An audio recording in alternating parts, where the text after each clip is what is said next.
Hi everyone, and welcome to week 3 of our Butterfly Garden Sew-Along, hosted by me. This week, as I warned last week, is a very intense week, and as you would have seen in the group, I had 1 hour and 50 minutes of raw footage for this video, and I have actually managed to get the tutorial part of this video down to 20 minutes and 28 seconds. It was no mean feat, but everything is in there that we need to create both bunch A and B in both the left and right. So if you're ready, buckle up, buttercup, and come with me and I'll show you how I do it.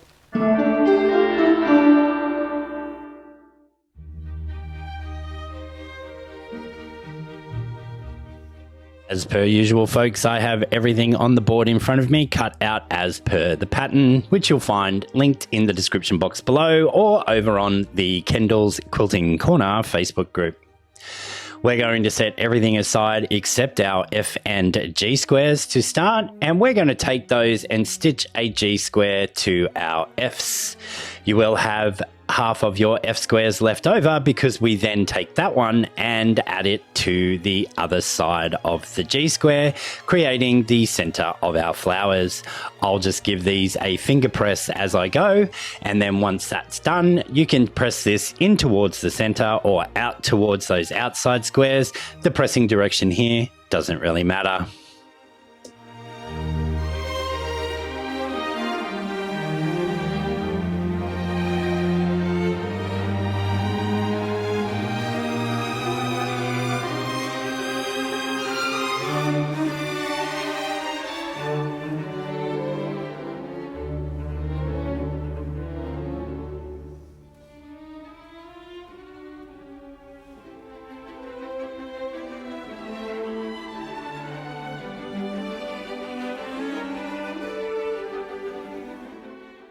With the center of our flowers now made, we just need to grab our E rectangles and attach one of these to each side of these units that we have just constructed. We'll press out towards the E rectangle.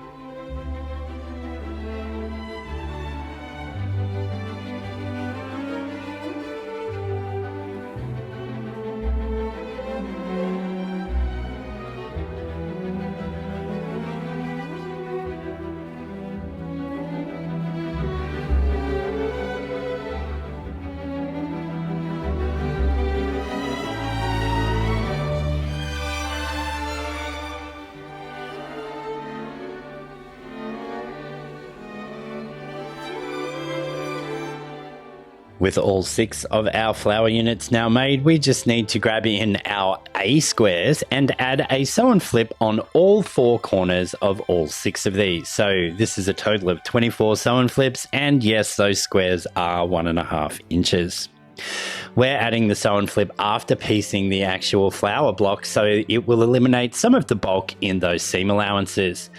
I will be doing all of the sew and flips throughout this video with my folded corner clipper tool, but you can do your sew and flips in whatever your preferred method is.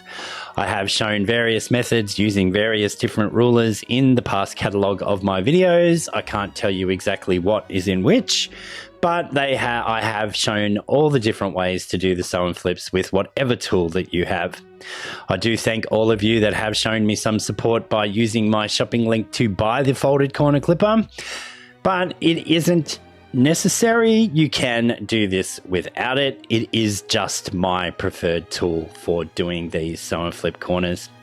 So I'm going to get all of these done, and we'll see you again real soon.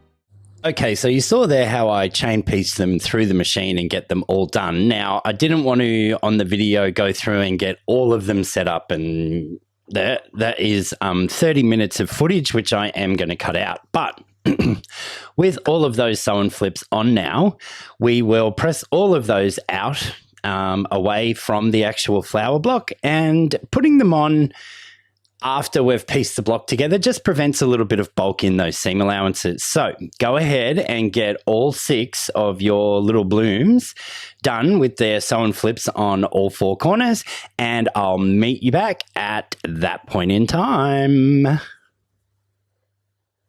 little longer than a few minutes later. Abracadabra, alakazam. Wham, bam, thank you, ma'am. Here are all 6 of our flowers now made. We're now going to move on to making our leaf units, and for these we need to grab our H squares and once again our tiny A squares, and we just need to put a sew and flip on 2 of the opposing corners. Now for these ones I thought I would mix it up a little bit and just make it a bit different so that it's not the same old thing over and over in every video. I am actually going to stack up 4 of my leaf units and trim that corner off without placing the sew and flip corner on there on both sides. I'm then going to stack up my little A squares and treat those the same and cut those into half square triangles. I'm then going to take the 2 piles over to the machine and stitch those on, and this would be exactly the same as if you were to use an AccuQuilt and you were making the signature block. So you just have your pieces pre-cut with their engineered corners, but using the folded corner clipper tool. And to me, when I was doing this, I just needed to mix it up a little bit because filming all of this in one long go, I was getting a little bit, distracted. And so I just thought, what can I do that's a bit different to shake it up? So you can do these any which way that you prefer to do your folded corners, but as you can see for this video, I'm pre-cutting everything without lining it all up, and I'm giving it a kiss for luck and sending it on its way. Once we've got these sewn on, we do press out towards those A squares. So let's go.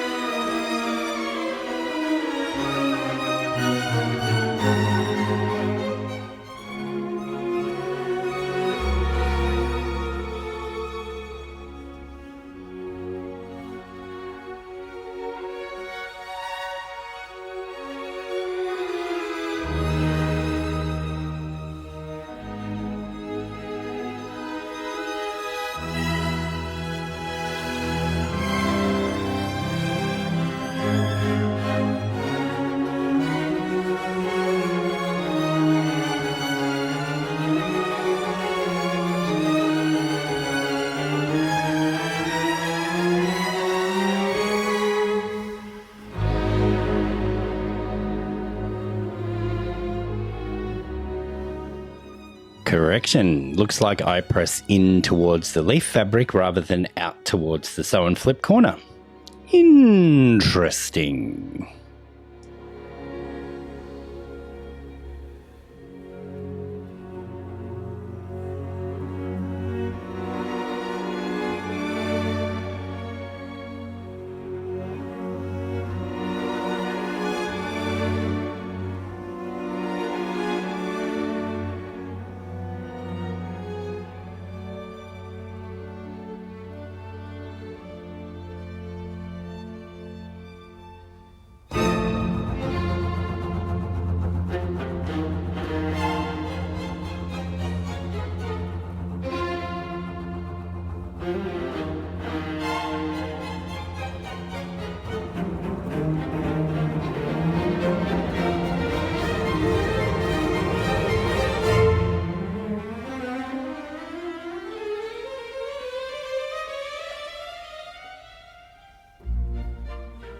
With all 6 of our flowers and 6 of our leaf units now made, we need to split those into 2 sets of 3 and then lay the block out as per the pattern.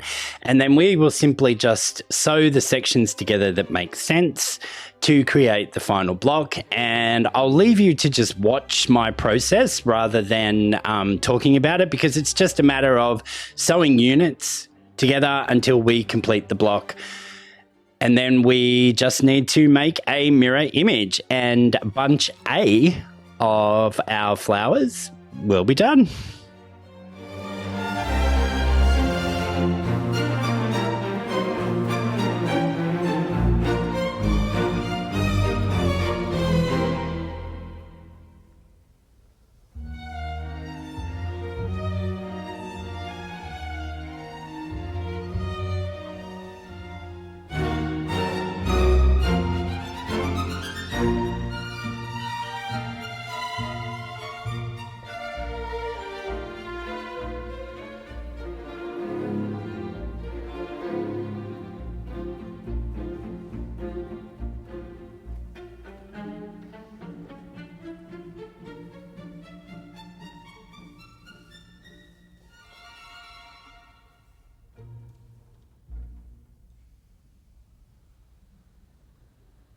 Just take care throughout this entire process to be constantly referring back to your pattern for the correct placement and the direction of the leaves.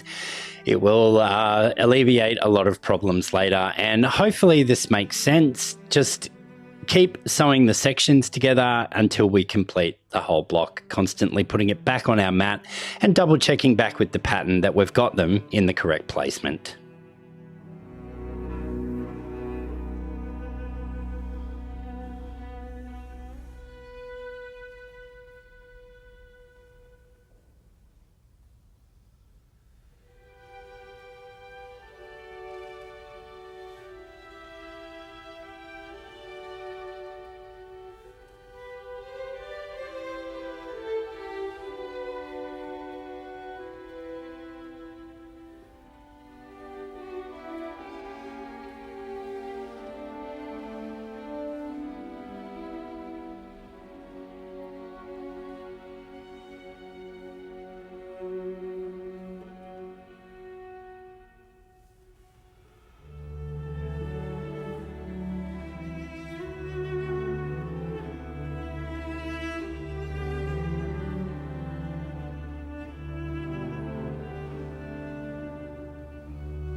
And with that, our left-hand side of bunch A, so bunch A left, great terminology, great descriptions, I know, is done. So now we can refer back to the pattern or keep the one that we've just sewn on the table in front of us, and we need to create a mirror image of what we've just created.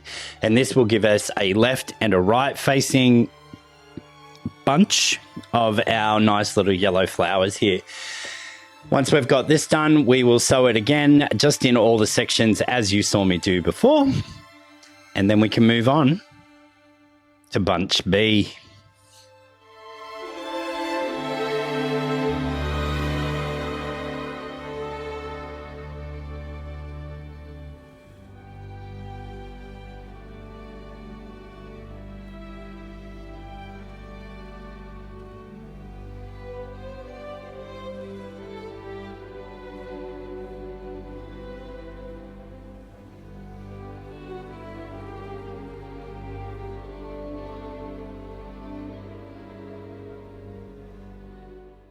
A little longer than a few minutes later. And in the blink of an eye, I now have the right hand facing bunch A complete. I'm just going to give this a final press. All throughout for these flower blocks, pressing directions have been given in the pattern. Just look for the little arrow and that tells you which way to press the fabrics. As I've fast forwarded through all of that and skipped a bit, mostly because I didn't follow the instructions that I put in the pattern. So yeah, just look for the little arrows that are in the pattern for the pressing directions, and you should get all of your seams sitting nicely and matching up. Now on to block B.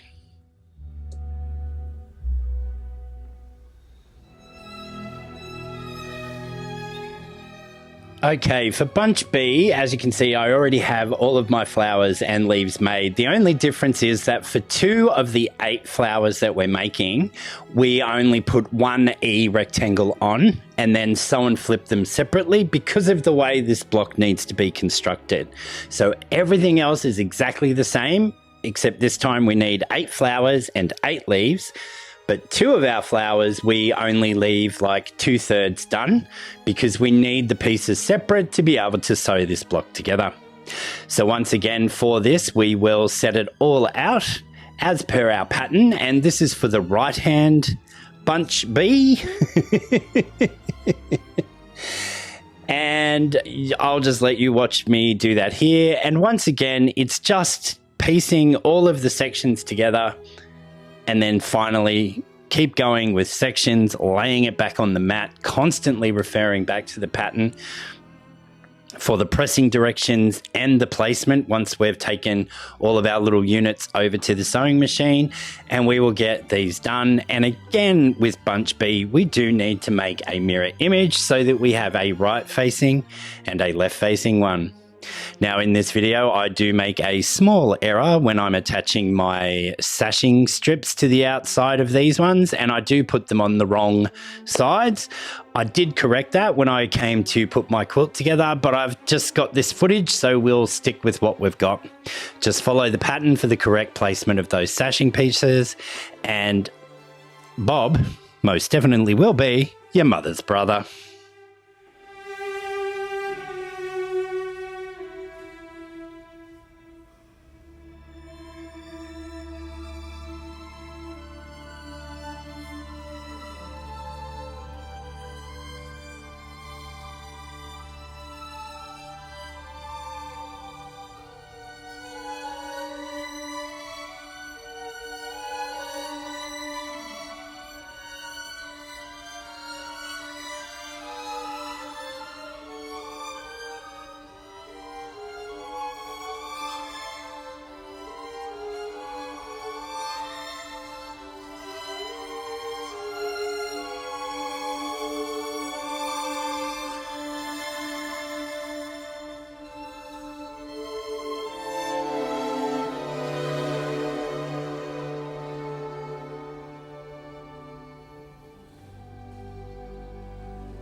If that little section of video was too fast for you, I'm just making the sections and sewing it all together. You can change the speed of the video. Just look for the little cogwheel that's showing on your screen, and you can select to play it back at a slower speed so that you can actually see what I'm doing there. Now I'm coming to put on our sashing pieces K and not sure what the other letter is, but I am putting these on incorrectly in this video. So don't do what I'm doing. Follow the pattern. You have been warned.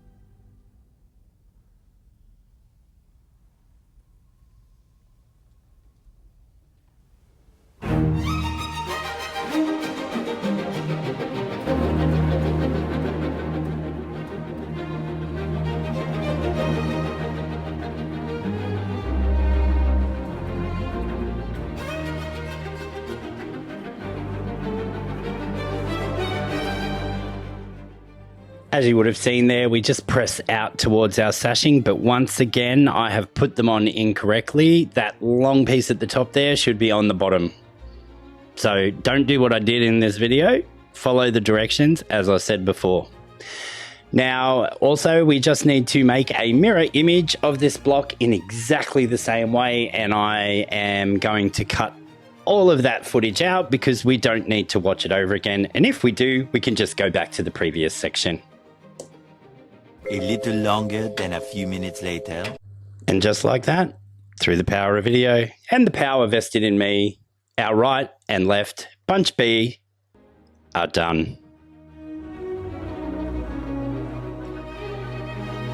Alrighty, as you can see, it is quite a simple process. The key to these bunches of flowers is to pay attention to the pattern, unlike me with the placement of one of my leaves.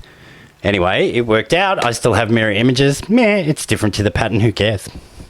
Who cares? My pattern, my choice. So, yeah. Anyway, it is really just about strict adherence back to the pattern, making sure you've got all your pieces in the right place once you've sewn all your little sections together, just like we did when we did the big tulip pink butterfly quilt and assembling those sections. What I am going to do is throughout the week next week, maybe on the Wednesday, is release a video on how to set the butterflies, and I'll release the sizings for the sections of the background pieces so that you can start actually assembling your quilt top as we go. Now that we've done all of the tulips and the butterflies, you can actually get all of the top section of the quilt together. So I'll release that video separately throughout the week next week for setting the butterflies and getting that top section together. Okay, folks, I will see you all again next week. Bye for now.